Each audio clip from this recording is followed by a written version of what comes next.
What's up, everyone? So, first of all, I hope you had a great day, and if your day is just starting, have a blessed day. And so, before I start the podcast, I just want to say that when I started this channel, my main goal was and still is to inspire, motivate, and let everyone find their true self and master the abilities that we're giving to you. Because even if you feel like you aren't talented, you are. No one is born without a purpose, otherwise, you wouldn't be born. And so today I want to continue the series of reinventing your life for success.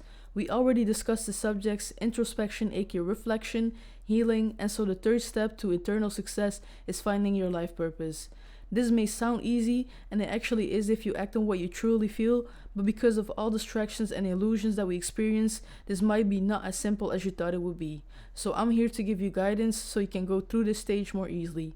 Because we are truly blessed, more blessed than our ancestors, because we're able to get more opportunities slash options, and in general we have more freedom to explore our needs and wants because of the internet, and because we aren't that restricted anymore physically and spiritually. So with that being said, let's get into it. So I will break it down in 5 steps so everything will be as clear as possible, but at the end it really just comes down to finding something that you're great at, something the world needs, something you get paid for, and something that you're super passionate about. So step 1 is reflecting on the quality of your life. So with that, I'm trying to say that you first have to discover which parts of your life are currently working and which are not. So for this step, I advise you to grab a pen and paper and write down the following words: romance, friends and family, physical and mental health, career, spirituality, hobbies, and finances. Then to each of these life areas, write down a number between 1 and 10, 10 being the highest number of satisfaction and 1 being the lowest. From this exercise, you will clearly be able to see what areas of your life are working well for you and which need a little care. Because becoming the best version of yourself doesn't only have to inspire yourself to do even better, but also your environment. So you're not only helping yourself with doing this, but also others. Because remember, life is not only about you, it's also about everything that surrounds you. So with that being said, let's get into step 2. So for this step, really try to get in touch with your inner child. Remember what you love to do as a child. Remember and think about what is it that you enjoy thinking about or doing when you have free time. Because the reason we all have different interests is not because the universe was bored, it's because they lead us to living our own life purpose. Because really no one's journey is the same, and you should never compare yourself with someone else's. Because you're the director of your movie, the creator and master of your destiny, and you should be able to know yourself as good as possible so you can write your own script. Because trust me, you'll never feel fulfilled or experience true happiness if you're living in someone else's script. And so when we become illusionized and distracted from ourselves, and so are insecure, we start to compare ourselves with others. And because you see that person being happy in what he does, your low vibrational mind will start to think you need to do that too. But like this, we shut ourselves off from our own interests. We disconnect from the natural flow of our mission, and so the more time we spend on the things we love, the more we step into that flow again. And automatically, people and opportunities will enter your life, and so your life purpose will become more clear. And so a little disclaimer, energies that are alike attract. So it's really a construct and so a lie that opposites attract, because they don't.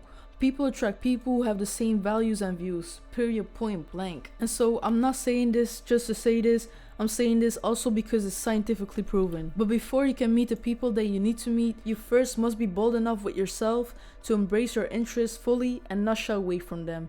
So in this step, you need to clear out every insecurity you have about yourself.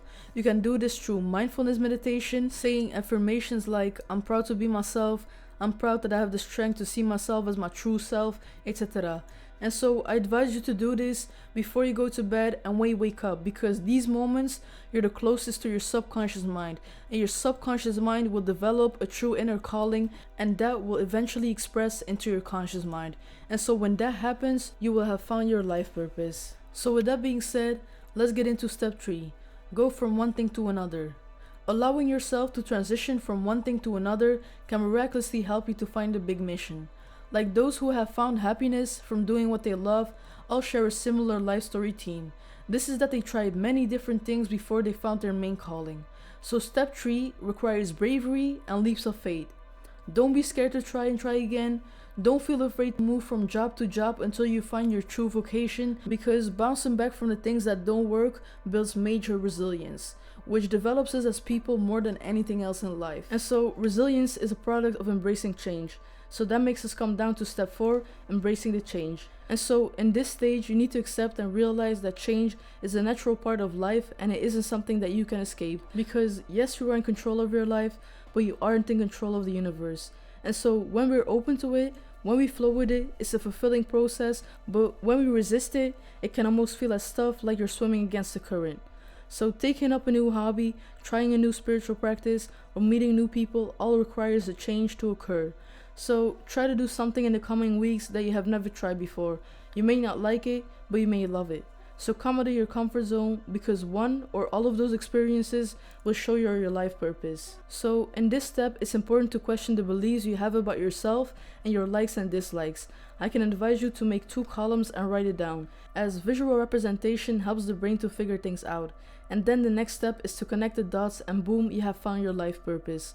Also, finding your life purpose shouldn't be a burden, and you shouldn't pressure yourself by saying things like, I need to know my life purpose right now, because it doesn't work like that. It's a natural process, and so when you accept that and follow the steps I mentioned, this will just be a fun road of adventures, a process of examining and getting to know yourself better. And so that makes us come down to the last step that I call serving and stepping into your mission. But if you would still not know what your mission is after developing the main areas of your life and looking deeply into your interests, there is one final step you can take. And that is simply asking yourself how you can help others. Like, there's so many people who never discover their purpose until they throw everything else aside and make a conscious effort to serve. Sometimes in the moments of helping other people, we get the greatest inner transformations. So if you don't know what to do, I advise you to do that. Because as we reach out to pull others up, we in doing so help ourselves. We learn what our character is truly made of, and because of that, we feel a deep connection to the world around us. And so your purpose will become less about what we're doing and more about how we're being.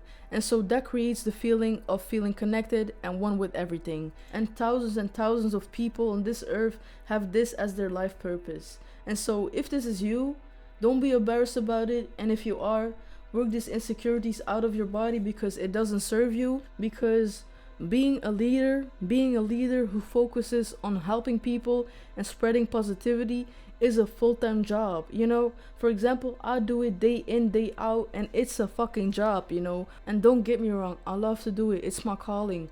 But I'm just trying to say that it's not something that you should underestimate, because it's a job just like another job. So remember, finding your purpose comes down to finding something that you're great at, something the world needs, something you get paid for, and something that you're super passionate about. So with that being said, I really hope this helps. If you have any questions or concerns, hit me up in the comment section, my email, my Instagram, or in the spirit realm. And remember, if you don't have anyone that says love you to you, remember that I love you, and this is not some cringy shit. It truly comes from my heart. So see you in the next podcast. Shalom, peace, love.